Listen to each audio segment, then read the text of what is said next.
All right, today's book is something completely different from anything I've ever covered. This is the Federalist Papers, and I'm going to go briefly over what these are, the significance of these, and why you should pick up the Federalist Papers. Particularly this version because it's a truncated version. It has really just the most important ones in it, but yeah.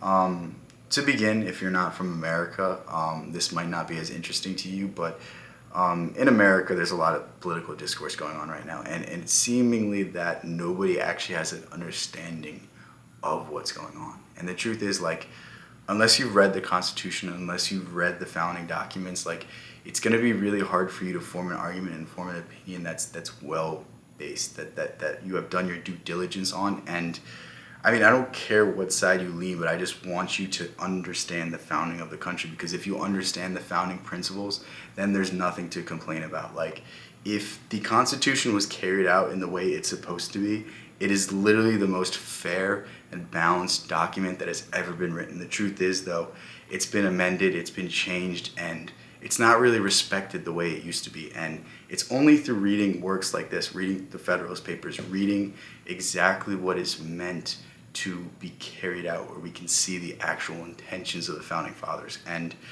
I want you to understand that the Federalist Papers is really just, what is it, James Madison, Alexander Hamilton, and John Jay trying to justify to the American people that this thing should be passed, that this Constitution is necessary to uphold the Union. And prior to the Constitution, if you're not a history buff, there was the Articles of Confederation, and a confederacy is very similar to a republic. We live in a republic, not a democracy. We'll get into that later on, but the Articles of Confederation was the original form of government that sprung out after, America won the Civil War. Not the Civil War, the Revolutionary War. I said Confederacy and then got mixed up with Civil War, but anyway.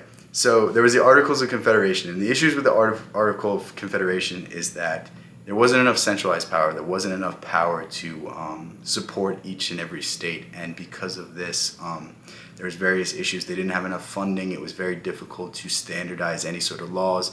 It made trading very difficult, and because of this, they found the balance of the Constitution. They, instead of a confederacy, set up a republic. And what a republic is you elect people to represent your interests, and the idea of the republic is that it's not mob rule.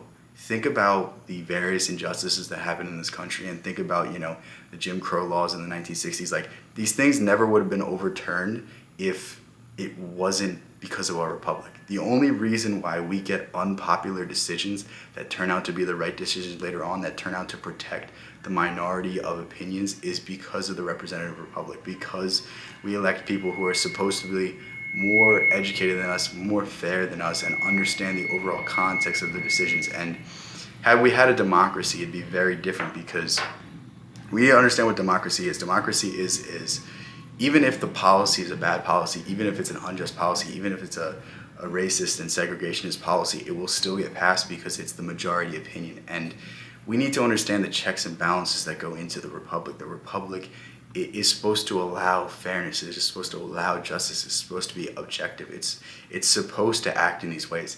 Now, there's an argument that it's not carried out. Now, there's an argument that I would agree with, that it's not actually the original intentions. The government we see today is not at all reflective of what the Founding Fathers set out to have, but I think this is an important document to read to understand the principles, because there's a lot of people in this country that advocate for the complete upheaval of the Constitution, the complete upheaval of some of the founding rights, some of the founding things that we were granted in the Bill of Rights and in the Constitution. And I think it's a very interesting discussion to have, but I don't think people are having it with the full context of the actual intentions of the founding writers, the founding people. And I think when we start to read documents like this and understand documents like this, and we understand, we kind of got off the path. We kind of got off of what the Constitution was actually set out to do. And the closer we can align to that, the more fairness we have, but the more we continue to have this left versus right discussion, the more things will continue to devolve, and things will continue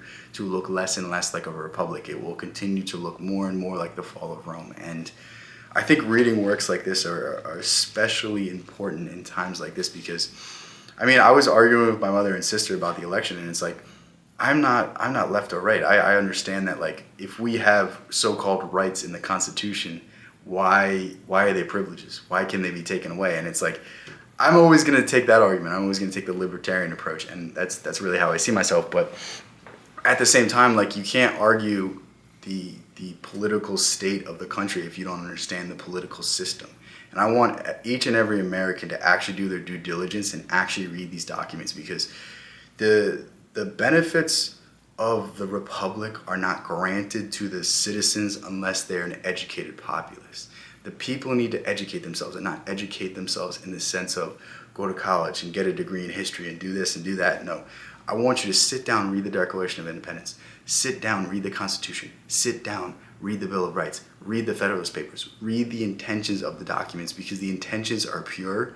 But over the past, almost 250 years of this country, we've slowly seen our rights taken away and taken away and taken away and eaten up by more and more legislation. And I think the original intention of the Constitution was to set up a system that would provide equality for all. And I know we can get into the other historical events, and there's some interesting information that I just found out about, Thomas Jefferson really starting the abolition movement, really starting some of the legislation that made it possible for the Emancipation Proclamation and various things of the Civil War. But I think this is it's a discussion for another video. When I find a book related to that, we'll go over that. But again, yeah, I really do love studying this stuff, and I really do love talking about this stuff. But I think it's very frustrating, because I read documents like this and I see the intentions of the Founding Fathers. I see the intentions of the people writing these documents, but I don't see them carried out, and I don't see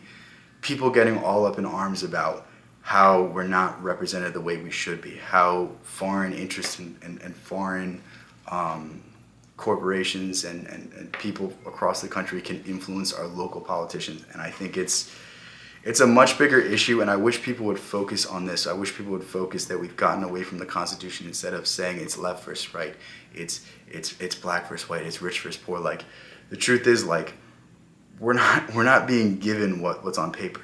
And that's the saddest thing to me. The saddest thing to me is that this will never be discussed, and this will never become an issue that's on the forefront, because it's so partisan, it's so left versus right. But the truth is, like, we just got to do our due diligence. We have to understand the founding texts and the founding works, because we're granted these things, we're given these things, and we're not well versed enough in the law, we're not well versed enough in the systems to understand exactly where we're going wrong and actually complain about things that can be changed. And forever it's going to be, oh, Trump is the next 1940s dictator, or oh, Biden, he doesn't know what he's doing. It's like, these are such silly arguments, such low-level arguments, and they get away from the real issues. And I think it's really just like a distraction mechanism. And I'm not saying it's in any way forced. I'm just saying this is what the human mind tends to do. But if you really want to make a change, if you really want to change the system that we live in, it all starts with educating yourself. It starts with doing your due diligence, reading documents like this. And I'll leave a link to this book in the description. This was a really good book. The editor of this book said that the original Federalist Papers is like 600 pages. This one's about 170, and I think it has a lot of the key concepts that a lot of people get wrong. And yeah, I would say pick up this book. If you liked anything I talked about here, feel free to join one of my live streams and talk about this stuff, because I love constitutionality. I love the Federalist Papers, the Declaration of Independence. I love talking about these ideas and talking about their more ancient influences when it comes to Greece, when it comes to Rome. I love talking about that sort of history, not like, oh, this war was won this day. But yeah, if you want to know when I'm streaming, join my Discord. If you want more of my writing, if you want my courses in my school community, on top of that, if you enjoy these videos, consider sticking around on the channel. Love all you guys. Support has been crazy recently. Peace out.